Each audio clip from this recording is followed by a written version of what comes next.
Hello everyone, welcome to Krishna study point. एक बार फिर से आपके अपने YouTube channel Krishna study point पर स्वागत है। 12th क्लास के मैथमेटिक्स में चैप्टर 4 की नेक्स्ट वीडियो है।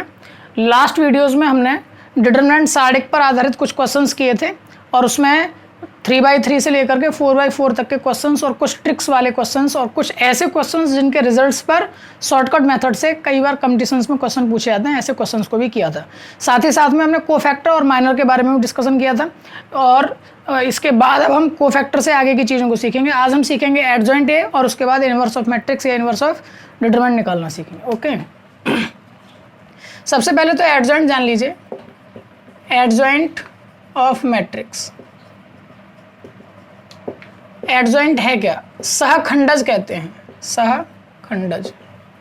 वहाँ जहाँ हमने सहखंड कहा है कोफैक्टर को, सहगुणनखंड कह सकते हैं।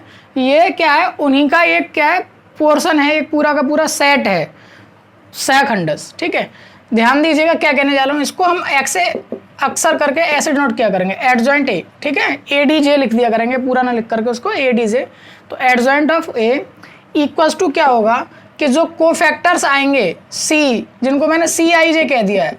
ठीक है, लास्ट में जो हमने कोफैक्टर्स निकाले थे उनसे बनने वाले मैट्रिक्स का ट्रांसपोज ही क्या कहलाएगा? एडजॉइंट ए कहलाएगा।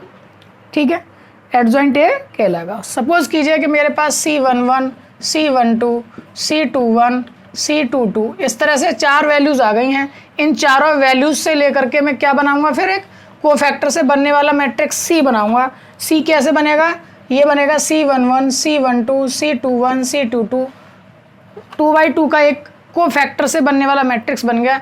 इसी का ट्रांसपोज, इस C का ट्रांसपोज ही कौन बन जाएगा? एडजॉइंट ए बन जाएगा। ट्रांसपोज करना आपको आता है, कॉलम को रो बना देना है।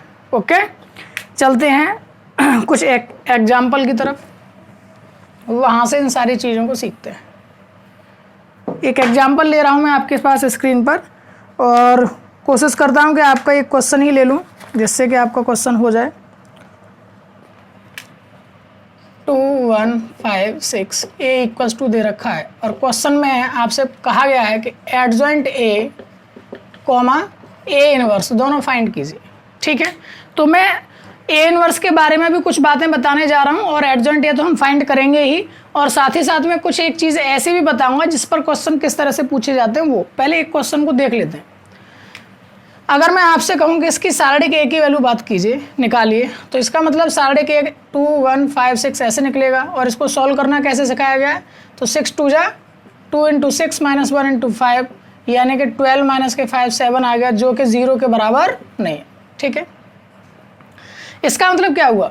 ए इनवर्स केवल उन्हीं मैट्रिक्सेस का फाइंड हम कर सकते हैं जिनका सार्डिक ए, डिटरमिनेंट ए नॉन जीरो हो। अगर एक भी मैट्रिक्स ऐसा हुआ जिसके सार्डिक का मान अगर 0 निकल आया तो हम उसका ए इनवर्स फाइंड नहीं कर सकते। क्यों नहीं कर सकते? क्योंकि ए इनवर्स का फॉर्मूला होता है एडजॉइंट ए और डिवाइडेड बाई डिटरमिनेंट ए। अब जब डिवाइड करेंगे डिटरमिनेंट ए से और उसकी वैल्यू अगर 0 हो गई तो ये वैल्यू क्या हो जाएगी? अपरिभाषित हो जाएगी। हम इसको फाइंड नहीं कर सकते, ज्ञात नहीं कर सकते। तो इसलिए अगर ऐसा केस हुआ कि डिटरमिनेंट ए की वैल्यू 0 हो गई, तुरंत हम कह देंगे कि जो मैट्रिक्स है वो कैसा है? अव्युत्क्रमणीय है, इन्वर्टिबल है। ठीक है, अव्युत्क्रमणीय है। क्लियर ये वाली बात? ठीक है, जबकि हमने लास्ट वीडियोस में जब हमने पढ़ा था मैट्रिक्स को, उसमें जब हम करते थे A inverse is equal to identity, इस वाली प्रॉपर्टी का यूज करते थे, तो A is equal to I A, यहाँ एक मैट्रिक्स लेते थे, फिर यहाँ आइडेंटिटी मैट्रिक्स लेते थे और वही ऑपरेशन लगाते चलते थे जहाँ इसको आइडेंटिटी बनाना होता था। अगर ऐसा करते करते अगर किसी भी रो या किसी भी कॉलम के सारे एलिमेंट 0 आ जाते थे, हम तुरंत कह देते थे कि ये इन्वर्टिबल नहीं है, यानी इसका इनवर्स फाइंड नहीं कर सकते। यहाँ पर हमने क्या दूसरा मेथड अप्लाई कर रखा है? क्या कर रखा है कि हम डिटरमिनेंट ए की वैल्यू फाइंड करेंगे। अगर डिटरमिनेंट ए की वैल्यू 0 आ गई तो वो अवयव कैसा हो जाएगा? अव्युत्क्रमणीय हो जाएगा, यानी उसका व्युत्क्रम फाइंड नहीं किया जा सकता, यानी इनवर्स फाइंड नहीं किया जा सकता। अब इससे आगे क्या करना है ये देखिए जरा। अभी हमने डिटरमिनेंट ए की वैल्यू निकाली है। ठीक है, कई बार क्या होता है कि बच्चे जल्दी जल्दी में एडजॉइंट ए और ए इनवर्स तक की सारी प्रोसेस कर लेते हैं, फिर लास्ट में इसको निकालते हैं। ये 2 लाइन का काम सबसे लास्ट में करते हैं और लास्ट में जाके करते हैं तो पूरा टाइम इतना ले चुके होते हैं और फिर लास्ट में जाके पता चलता है कि अरे इसका तो निकल ही नहीं सकता था। तो इसलिए सबसे पहला काम, फर्स्ट स्टेप आपके पास क्या है कि उसके सार्डिक की वैल्यू आपको फाइंड कर लेनी है कि वो 0 है या नहीं। 0 है तो आगे कुछ नहीं करना है, सीधी लाइन लिख देनी है, क्योंकि डिटरमिनेंट ए की वैल्यू 0 है, इसलिए ये अवयव अव्युत्क्रमणीय है, इन्वर्टिबल है। ठीक है, चलिए आगे बात करते हैं एडजॉइंट ए कैसे फाइंड करेंगे। अब फाइंड एडजॉइंट ए, ठीक है, मैंने इस तरह से हेडिंग डाल के पूरी प्रोसेस दिखा रहा हूँ। अब सबसे पहला काम क्या है आपके पास, अब मैं एक साथ लूंगा और को फैक्टर्स ही निकालूंगा सीधा सीधा। ठीक है, को फैक्टर्स निकालूंगा, कौन कौन से निकलेंगे, 2/2 का है, 2/2 का है, तो क्या क्या निकलेंगे ज़रा एक बार बताइए। C11, C12, C21, C22, okay निकालिए। सबसे पहले मैं चिन्ह लगा लेता हूँ। कैसे कैसे चिन्ह लगा होता है, -1 की पावर 1 + 1, -1 की पावर 1 + 2, -1 की पावर 2 + 1, -1 की पावर 2 + 2। ठीक है, अब देखिए 1 1 के लिए 1 1 पहली रो का पहला एलिमेंट ढक दीजिए, पहली रो का पहला एलिमेंट ये सब ढक दिया, क्या बचा, केवल 6 बचा। ठीक है, C12 1 2 ये 1 बचा, 2 1 2 1 5 बचा, और 2 2 कौन बचा, 2 बचा। इन सबको क्या कर लेना है, आपको सॉल्व कर लेना है, तो सॉल्व कर लीजिए। कितना बचेगा, ये -1 की पावर 2 प्लस का हो जाएगा, यानी प्लस का 6, ये माइनस का 1, ये माइनस ही बचेगा तो माइनस का 5, और ये आपका हो गया प्लस का 2। ठीक है, अब क्या करना है आपको, सी बनाना है। सी को फैक्टर से बनने वाला मैट्रिक्स बना लीजिए। C11 C12 ये चीज़ें बता देंगे कि कौन एलिमेंट कहाँ आएगा। पहली रो के हैं ये दोनों एलिमेंट, पहली रो में रख दीजिए 6 -1, फिर माइनस का 5 और ये 2। क्लियर ये वाली बात, ये अब आपको समझ में आ गया होगा। तो 6 -1 -5 2। अब आपको दिख भी रहा होगा बच्चे क्या कि अगर 2/2 का कोई मैट्रिक्स है तो उसका एडजॉइंट ए फाइंड करना बहुत आसान है। आपको क्या करना है कि इन दोनों राइट डायगोनल के एलिमेंट्स को बदल दीजिए, जो हमने लास्ट ट्रिक आपको सिखाई थी 6 2। ठीक है, और अब क्या करना है, बस -5 -1 इनके आगे क्या लगा देना, माइनस का चिन्ह लगा देना, तो डायरेक्ट आपके पास आएगा। अभी क्या करना है, इसको चेंज कीजिए, ज़रा इसको चेंज कीजिए। एडजॉइंट ए = क्या होता है, सी का ट्रांसपोज, को फैक्टर से बनने वाले मैट्रिक्स का भी ट्रांसपोज ले लीजिए। कौन आएगा, देखिए 6 -5 और ये -1 और ये 6 -5 -1 और ये 2। ठीक है, ये आपके पास आ गया। देखो अब यहाँ पहले ये चेंज हो रहा था ना, अब बिल्कुल ओके है। इन डायगोनल के एलिमेंट्स में माइनस का चिन्ह आ गया और इस डायगोनल के एलिमेंट को आपस में एक्सचेंज कर लिया, यही आपका क्या आ गया, एडजॉइंट ए आ गया, एडजॉइंट ए आ गया। ठीक है, ये इसका आंसर हो गया। तो एडजॉइंट ए फाइंड करने के लिए क्या चाहिए आपको, को फैक्टर्स निकालने होंगे, उनसे बना एक मैट्रिक्स बनाना होगा और उस मैट्रिक्स का भी ट्रांसपोज लेना होगा, कॉलम को रो को कॉलम में ट्रांसपोज करना होगा। अब अगर मुझे ए इनवर्स और फाइंड करना ए इनवर्स, तो ए इनवर्स मैं कैसे फाइंड कर पाऊंगा, ए इनवर्स = फॉर्मूला लिखा हुआ है कि 1 determinant A into adjoint A लगा दीजिए। 1 डिटरमिनेंट ए की वैल्यू रखी है 7 और ये मैट्रिक्स आपके पास रखा है एडजॉइंट ए, ये रखा 6 -5 -1 2। या तो यहीं छोड़ दीजिए इस तरह से, या 1/7 से डिवाइड करना है, यानी कि 7 से डिवाइड करना है तो डिवाइड कर दीजिए, तो 6/7 ईच एलिमेंट में होगा, -5/7 -1/7 2/7। That is the right answer of this question, A inverse. ठीक है, ये बात आपको समझ में आ गई होगी। अब इसी के बाद मैं आपको कुछ प्रॉपर्टीज भी समझाना चाहता हूँ, यहीं से क्या क्या चीज़ें हो सकती हैं। अच्छा एक बात और, अभी एक सवाल ये भी पूछा जा सकता है कि find determinant of adjoint A. ठीक है, ये कैसे फाइंड करेंगे, तो ज़रा इसको भी फाइंड कर लीजिएगा आप, कैसे आएगा। तो ये 6 2 12 और ये माइनस प्लस माइनस का हो जाएगा 5, तो कितना आ गया, ये 12 - 5 7 आ गया। ठीक है, 7 आ गया। अब ये भी 7 था, ये भी 7 था, इसमें कुछ लॉजिक है क्या, डिटरमिनेंट ए की सार्डिक ए का भी मान 7 था और एडजॉइंट ए के सार्डिक का भी मान 7 है, दोनों पूछे जा सकते हैं। तो इसमें कुछ लॉजिक है क्या, वास्तव में कोई लॉजिक है, और ये भी मैं आपको बताता हूँ क्या लॉजिक है। एक्चुअली में यदि ए कोई मैट्रिक्स है n क्रम का, n का मतलब मैंने एक ही वेरिएबल में लिया है, क्योंकि स्क्वायर मैट्रिक्स होगा 2/2 होगा तो 3/3 होगा, 4/4 होगा, तो उसको मैंने n कह दिया। n/n ही तो होगा, n/n का कोई मैट्रिक्स है और उसका आपको एडजॉइंट ए के सारणिक का मान आपको चाहिए, ठीक है, उसके सारणिक का मान चाहिए, तो आप ए के सारणिक के मान की पावर n-1 कर दीजिए, वही आंसर है। ये वास्तव में 7 की पावर 2-1 लिखा हुआ है, इसीलिए 7 ही आंसर है। क्लियर है वाली बात। अगर यही मैट्रिक्स 3/3 का होता, यही मैट्रिक्स 3/3 का होता, ये मैं थोड़ा रफ कर देता हूँ, प्रॉपर्टीज ही समझा रहा हूँ यहाँ समझिए, ठीक है। क्या लिखा मैंने इसकी प्रॉपर्टी नंबर 1, अगर A कोई n/n का मैट्रिक्स है, आपको एडजॉइंट A के डिटरमिनेंट की वैल्यू फाइंड करनी है, सारणिक की वैल्यू फाइंड करनी है, तो आप A का सारणिक फाइंड कर लीजिए और उसका क्या कर देना, बस आपको n-1 कर देना है, ठीक है। यानी कि अगर यही कोई मैट्रिक्स 3/3 का रहा होता, 3/3 का यही वाला, और उसके सारणिक A का मान जो है वो 7 आ रहा होता, तो एडजॉइंट A के सारणिक का मान आप बताइए ज़रा कितना आ रहा होता। एडजॉइंट A के सारणिक का मान आ रहा होता 7 की पावर 3-1 यानी 49। क्लियर है वाली बात। तो ये कंपटीशन के लिए भी आपके पास एक ट्रिक बन गई कि कैसे एडजॉइंट A के डिटरमिनेंट की वैल्यू आप डायरेक्ट बता पाएंगे, जो कि किस पर डिपेंड करती है, A के डिटरमिनेंट पर और उसके ऑर्डर पर, किस ऑर्डर का वो मैट्रिक्स है या सारणिक, ठीक है। इसके बाद दूसरी प्रॉपर्टी में मैं क्या कहना चाह रहा हूँ कि जो अगर कोई दो मैट्रिक्स हैं A और B, उनका मल्टीप्लाई करने के बाद और उसका आप अगर एडजॉइंट A निकाल रहे हैं, तो वो उनके अलग अलग एडजॉइंट के अपोजिट क्रम के adjoint of B into adjoint of A के बराबर होता है।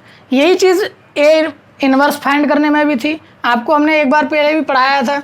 ए बी का इनवर्स फाइंड करोगे तो क्या हो जाएगा, बी इनवर्स ए इनवर्स हो जाएगा। या यही चीज़ किस में थी, डैश के लिए भी थी, ए बी का डैश अगर फाइंड करोगे तो वो बी डैश ए डैश हो जाएगा, यानी ट्रांसपोज हो जाएगा, ठीक है। ये बात समझ में आ गई होगी। इसके बाद मैं थोड़ा सा ट्रांसपोज के लिए भी बताने देना चाहता हूँ आपको एक प्रॉपर्टी। दो प्रॉपर्टी आपके समझ में आ गई हैं, आई होप सो। तीसरी प्रॉपर्टी क्या कहती है एडजॉइंट ए की, कि अगर आपको किसी मैट्रिक्स के ट्रांसपोज का एडजॉइंट फाइंड करना है, किसी मैट्रिक्स के ट्रांसपोज का एडजॉइंट अगर फाइंड करना है, तो वो पहले आप एडजॉइंट ए निकाल लीजिए और फिर उसके ट्रांसपोज को कर दीजिए, उसके बराबर होगा, ठीक है। क्लियर ये वाली बात। और अगर मैं चौथी बात भी कहूँ, फोर्थ प्रॉपर्टी भी कहूँ, तो क्या हो जाएगा, अगर मुझे किसी मैट्रिक्स के एडजॉइंट का भी एडजॉइंट निकालना है, ठीक है, तो वो उसकी वैल्यू हो कितनी जाएगी, आप एक बार उसके सारणिक की वैल्यू निकाल लीजिए, उसमें से n-2 करना। देखो यहाँ n-1 था, यहाँ सारणिक A की वैल्यू और फिर उसके बाद n-2 उसकी पावर और वापस इनटू कर दीजिए A, वो एडजॉइंट A के भी एडजॉइंट की वैल्यू आ जाएगी। क्लियर ये वाली बात समझ में आ गई होगी।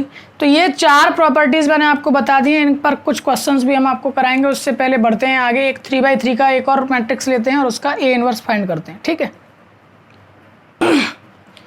एक क्वेश्चन लिया है मैंने, क्वेश्चन नंबर 8 है आपकी एक्सरसाइज का, NCERT का ही। मैट्रिक्स A दे रखा है 1 3 5 0 3 2 0 0 -1, ठीक है। A इनवर्स फाइंड करना है और साथ ही साथ आपको मैं बता दूं कि जब जब हम A इनवर्स फाइंड करते हैं तो उसमें एडजॉइंट A अपने आप आएगा। तो एक तरीके से दो तरह के क्वेश्चन भी हो जाते हैं। कभी कभी अगर कह देता है वो एडजॉइंट A फाइंड कीजिए, तो हम केवल एडजॉइंट A तक का काम करेंगे, बाकी के सिर्फ 2 लाइन और आगे बढ़नी होती हैं, तो वो A इनवर्स का फाइंड करना हो जाता है। एक बात और, मेरी अपना अनुभव है, आप जब भी एडजॉइंट A निकालें, आप डिटरमिनेंट A की वैल्यू ज़रूर निकालें, ठीक है। सबसे पहला काम, स्टेप फर्स्ट, डिटरमिनेंट A की वैल्यू 0 0 बने हुए हैं, मैं R1 के लिए अलाउंग कर देता हूँ एक्सपेंड, तो एक्सपेंड करूँगा 1 ये और ये, तो -3 -0, बाद बाकी तो सब 0 आने हैं, तो मैंने आगे कुछ नहीं किया। तो ये कितना बचा, -3, जो कि नॉन ज़ीरो है, ठीक है। 0 नहीं आया, इसका मतलब हम इसका A इनवर्स फाइंड कर सकते हैं। चलिए क्या निकालेंगे, अब कोफैक्टर्स निकालते हैं। सीधा लिख लेता हूँ, क्या क्या बनेंगे, C11 C12 C13, फिर C21 C22 C23, फिर C31 C32 और C33, ठीक है। C11 बताइए क्या आएंगे, शायद यही आएगा पहला वाला, चिन्ह भी लगा लूँ, -1 की पावर 1 + 1, इस तरह से करेंगे तो मैं सीधा आपके सामने लिखे देता हूँ, ये ऑर्डर से आएगा 3/3 में plus minus plus minus plus minus plus minus plus, ठीक है। अब ब्रैकेट में हमको माइनर्स लिखना है, माइनर को सॉल्व करके लिखना है। 1 1 पहले रो के पहले एलिमेंट, 3 2 0 -1 इसको सॉल्व करके, तो माइनस का 3 माइनस का 0, ओके। 1 2 ये ढक लिया, ये ढक लिया, तो ये माइनस का 3 माइनस का 0, 1 3 तो 3 2 6 -15। अब तो ये आपको अच्छे से आ गया होगा, और जिन्होंने नहीं किया अच्छे से या जो नए दर्शक हैं वो कृपया करके पहले पुरानी वीडियोस को देख लीजिए, अगर मैथमेटिक्स आप वाकई में सीखने आए हैं तो, ठीक है, तभी आपको अच्छे से चीज़ें समझ में आएंगी। 2 1 दूसरी रो का फर्स्ट एलिमेंट, तो -1 × 0 0 हो जाएगा और ये 0 हो जाएगा, 0 - 0। 2 2 दूसरी रो का दूसरा, मैंने 2 1 गलत कर दिया है क्या, 2 1 ठीक है 0 है। 2 2 ये ढक लेंगे और ये ढक लेंगे, ये ढकना है और ये ढकना है, तो -1 × 1 और माइनस का 0, तो माइनस का 1 माइनस का 0। 2 3 ये ढकना है और ये ढकना है, तो 2 - 0 2 - 0। और 3 1 ये ढकना है, ये ढकना है, 0 - 0 0 - 0। 3 2 ये ढकना है और ये ढकना है, तो 0 - 0। चलिए 3 3 ये और ये, तो 3 - 0 3 - 0। सॉल्व कर लीजिए फटाफट से, ये कितना बनेगा, माइनस का 3 बनेगा, माइनस का 3 और माइनस बाहर है तो प्लस का 3, 6 माइनस के 15 करेंगे तो माइनस का 9 आ गया, फिर ये 0 बचा, ये माइनस का 1 बचा, माइनस का 2 बचा, ये 0 बचा, ये 0 बचा और ये 3 बचा प्लस का। अब क्या करना है बच्चे, अब आपको क्या करना है, ए इन्वर्स निकालना है। ए इन्वर्स निकालने का मतलब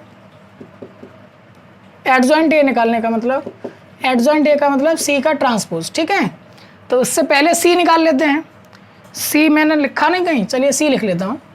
सी इक्वल्स टू बताइए ज़रा क्या बनेगा, कोफैक्टर से बनने वाला मैट्रिक्स, ये रो वाइज लिखे हुए हैं, पहली रो के 3 एलिमेंट, फिर दूसरी रो के 3 एलिमेंट, फिर तीसरी रो के 3 एलिमेंट, लगा दीजिए रो से।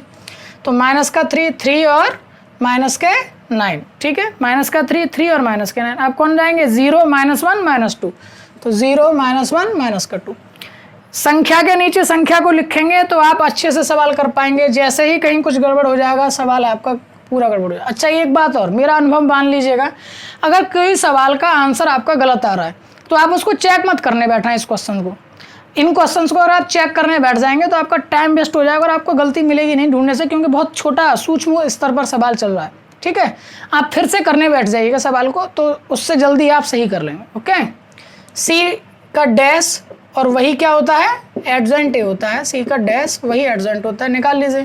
तो ये -3 0 0, 3 -1 0, माइनस के 9 माइनस का 2 3, ये आपका क्या निकल के आ गया, ये आपका एडजॉइंट ए निकल के आ गया।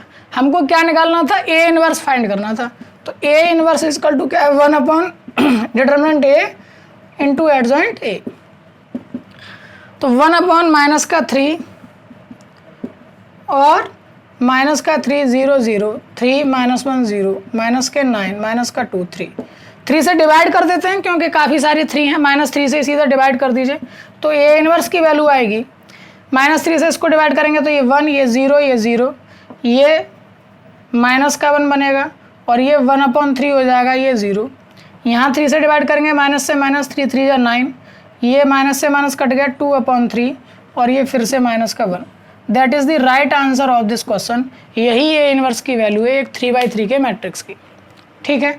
तो आई होप कि आपको ये सवाल समझ में आ गए हैं इस तरीके से, और इसके साथ साथ किस तरीके से और ए इनवर्स फाइंड कर सकते हैं वो हम आपको नेक्स्ट वीडियो में बताएंगे, और साथ ही साथ में हम लीनियर इक्वेशंस को, XYZ वाली इक्वेशंस को भी ए इनवर्स की सहायता से कैसे सॉल्व करेंगे, कैसे उनकी वैल्यू फाइंड करेंगे, फिर उसके बाद सीखेंगे कि डिटरमिनेंट से कैसे फाइंड करेंगे। तो बने रहिए इसी प्रकार से आगे की वीडियोस तक के लिए, और thank you so much, bye bye.